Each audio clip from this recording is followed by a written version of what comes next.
اب کچھ مسائل میں آپ کو اذان کے بارے میں بتلاتا ہوں کہ اذان اور اقامت، پہلے میں نے عرض کیا کہ اقامت کسے کہتے ہیں کہ نماز کھڑی ہونے سے پہلے ایک آدمی اللہ اکبر یہی کلمات کہتا ہے اور اس میں قد قامت الصلاۃ زیادہ کرتا ہے، اسے اقامت کہتے ہیں۔ اور کہنے والے کو مکبر کہتے ہیں، اسے تکبیر بھی کہتے ہیں، اور کہنے والے کو مؤذن کہتے ہیں، مکبر کہتے ہیں، اسے اقامت بھی کہتے ہیں اور تکبیر بھی اسے کہا جاتا ہے۔ اس کی اذان اور اقامت کی 5 شرائط ہیں۔ جیسے میں نے پہلے بتایا کہ لوگوں کو، اذان کیا ہے؟ لوگوں کو نماز کے لیے بلانا مخصوص الفاظ کے ساتھ جو حضور نبی کریم صلی اللہ علیہ وسلم سے منقول ہیں، عربی الفاظ۔ یہ میری بات کی طرف غور کریں ذرا، ایک میں نے 2 لفظ چیزیں کہی ہیں، ایک عربی الفاظ اور دوسرے یعنی عربی زبان کے اندر، اور دوسرا جو حضور صلی اللہ علیہ وسلم سے منقول ہے۔ اگر دونوں میں سے ایک چیز بھی نہیں پائی جائے گی تو اذان نہیں ہوگی۔ کیا عربی کے الفاظ نہیں ہیں؟ اذان نہیں ہوگی۔ وہ الفاظ نہیں ہیں جو حضور صلی اللہ علیہ وسلم سے منقول ہیں، اذان نہیں ہوگی۔ تو پہلی شرط کیا ہے کہ عربی زبان کے الفاظ ہوں اور وہ الفاظ جو حضور نبی کریم صلی اللہ علیہ وسلم سے منقول ہیں۔ جیسے اگر کسی نے اردو کے اندر بلا لیا، اللہ بہت بڑا ہے، اللہ بہت بڑا ہے، کامیابی کی طرف آ جاؤ، میں گواہی دیتا ہوں کہ محمد صلی اللہ علیہ وسلم اللہ کے رسول ہیں، یہ ترجمہ ہے نا اس کا اردو کے اندر، تو اذان نہیں ہوگی۔ اسی طرح اگر کسی نے اور الفاظ اللہ اعظم کہا، اللہ اعظم کا یہی ترجمہ ہے جو اللہ اکبر کا ہے، لیکن چونکہ نبی علیہ السلام سے منقول نہیں ہے یہ الفاظ، اس لیے کیا ہوگی؟ اذان نہیں ہوگی۔ تو پہلی شرط تو یہ ہے۔ دوسری شرط یہ ہے کہ وقت کا ہونا۔ اگر کسی شخص نے ابھی نماز کا وقت ہی نہیں ہوا، اس نے اذان دے دی تو اذان نہیں ہوگی، دوبارہ دینی پڑے گی۔ تیسری شرط یہ ہے کہ مؤذن کا مسلمان ہونا۔ اگر کوئی کافر اذان دے گا تو پھر اذان نہیں ہوگی، واجب الاعادہ ہے، دوبارہ دے گی۔ مؤذن کا مرد ہونا، اگر عورت اذان دے گی تو اذان نہیں ہوگی۔ بعض علماء نے اسے مکروہ تحریمی بھی لکھا ہے، دوبارہ اذان دیں گے۔ تو مؤذن کا مرد ہونا، تو جب اذان دینا عورت کے لیے جائز نہیں ہے تو پھر باقی چیزیں جیسے اونچی آواز کے اندر یا غیر محرموں کے سامنے نعت شریف کا پڑھنا یا اور گانا بجانا یا اس طرح کی چیزیں، یہ کیسے جائز ہوں گی؟ ہمیں کچھ عقل سے کام لینا ہے۔ حضور شریعت نے جو چیزیں بتلا دی ہیں بس اس کے اندر رہ کر جو انسان اللہ کا مطیع اور فرما بردار بنتا ہے، اپنی مرضی سے نہیں، اپنی منمانی سے نہیں بنتا۔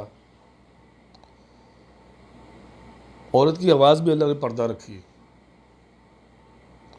اور ایک جگہ فرمایا فلا تخضعن بالقول، کہ جب باہر دروازہ کھٹکھٹانے کوئی آئے تو اس کے اندر نرمی اختیار نہ کرو۔ عورتوں سے یہ کہا نرم آواز نہ نکالو، تھوڑی سخت آواز ہونی چاہیے۔ فَيَطْمَعَ الَّذِي فِي قَلْبِهِ مَرَضٌ وَقُلْنَ قَوْلًا مَّعْرُوفًا، باہر آنے والا اگر اس کے دل کے اندر عاشقانہ مزاج ہے اس کا، تو وہ کہے گا بس ٹھیک ہے بھئی، یہ تو اس کے دل کے اندر فرمایا کوئی وسوسے آ سکتے ہیں، دل کے اندر بیماری پیدا ہو سکتی ہے، شکوک و شبہات آ سکتی ہیں عورت کے بارے میں۔ تو ایک شرط یہ ہے کہ مؤذن کا مرد ہونا، عورت کے لیے اذان نہیں ہے۔ اور 5ویں شرط ہے کہ مؤذن کا صاحب عقل ہونا۔ اگر نابالغ بچہ ہے جس کو سمجھ ہی نہیں ہے بالکل، یا مجنون ہے وہ اذان دے رہا ہے تو اذان نہیں ہوگی۔ ہو تو جائے گی لیکن یہ ہے کہ اس سے واجب الاعادہ ہوگی نماز۔ جیسے ایک آدمی کہنے لگا کہ بھائی مولانا صاحب مجھے حضرت صاحب نے کہا نماز پڑھا کرو، کہ مجھے تو وضو ہی نہیں آتا، میں نماز کیسے پڑھوں؟ میں کہا چلو وضو کرو، اور میں وضو سکھاتا ہوں آپ کو، وضو کرا دیا۔ اور پھر عرصے کے بعد ملے، بھائی نماز پڑھتے ہو؟ جی ہاں۔ اور وضو وہ آپ نے کرا تو دیا تھا مجھے، اس وقت کرایا تھا نا، تو ہو گیا نا وضو. تو ایسے اذان تو ہو جائے گی لیکن واجب الاعادہ ہوگی اگر مجنوں نے دے دی، عقل ہی نہیں ہے اس کو. تو وضو ہر نماز کے لیے کرنا ہے اگر ٹوٹا ہوا وضو ہے. اگر وضو ٹوٹ گیا ہے ایک نماز پڑھنے کے بعد تو پھر دوبارہ کرے گا. ہاں اگر صبح سے کسی نے وضو کیا ہے اور شام تک جو ہے نا وہ اس کا وضو نہیں ٹوٹا تو وہ سب 5 نمازیں اس سے پڑھ سکتا ہے، 10 بھی پڑھ سکتا ہے، 2 دن اگر کوئی نکال سکتا ہے تو 10 نمازیں بھی ایک وضو سے جتنی چاہے نمازیں پڑھ سکتا ہے ایک وضو سے. اللہ ہم سب کو عمل کی توفیق عطا فرمائے. اور مجھے ایک اور بات بھی بڑی اہم بات تھی جو میں نے بیان کرنی تھی لیکن میرے ذہن سے نکل گئی، وہ یہ کہ قرآن کریم کی ایک آیت ہے اذان کے بارے میں، وَإِذَا نَادَيْتُمْ إِلَى الصَّلَاةِ اتَّخَذُوهَا هُزُوًا وَلَعِبًا. اب بالکل شروع میں آپ کو لا رہا ہوں کہ اذان کی ابتدا کیسے ہوئی. جب شروع میں اذان ہونا شروع ہوئی نا تو لوگ حاسدین، منافقین، مشرکین اذان سے بڑا جلتے تھے، کیونکہ نام آتا تھا نا اشہد ان محمد الرسول اللہ. رسول اللہ کا نام آ رہا ہے، اللہ کے رسول کا نام آ رہا ہے، افضل الانبیاء کا نام آ رہا ہے، سید الانبیاء کا نام آ رہا ہے. تو لوگ بڑا حسد کرتے تھے. اور ایک مکہ کے اندر ایک نصرانی تھا، مدینہ کے اندر ایک نصرانی تھا، تو وہ بہت زیادہ ہی حسد کرتا تھا. اور جب اذان میں مؤذن کہتا تھا اشہد ان محمد الرسول اللہ تو وہ کہتا تھا قد حرق الکاذب، جھوٹا جل گیا یا جھوٹا جل جائے گا، نعوذ باللہ نعوذ باللہ. محمد صلی اللہ علیہ وسلم کے بارے میں یہ الفاظ کہتا تھا. تو کچھ دن گزرے کہ ایک لڑکی، چھوٹی سی لڑکی کہیں سے آگ لے کر آ رہی تھی. عرب کے اندر یہ رواج تھا نا کہ ایک گھر سے دوسرے گھر کے اندر آگ لے آتے تھے. تو آگ لے کر آ رہی تھی رات کو. اب یہ سارے سوئے ہوئے ہیں تو اسی گھر کے اندر وہ آگ لے کر آئی تو اس گھر کے اندر آگ لگی، سارا گھر جل گیا، گھر والے بھی جل گئے. اللہ یہ سزا دیتا ہے جو اسلام کے شعائر کے ساتھ مذاق کرتا ہے، اللہ پاک کی سزا پھر اس پر آتی ہے، اللہ کا غضب آتا ہے. ان اخذہ علیم شدید، اللہ کی پکڑ بڑی سخت ہے. ان بطش ربک لشدید، اللہ کا عذاب بڑا سخت، اللہ کی پکڑ بہت سخت.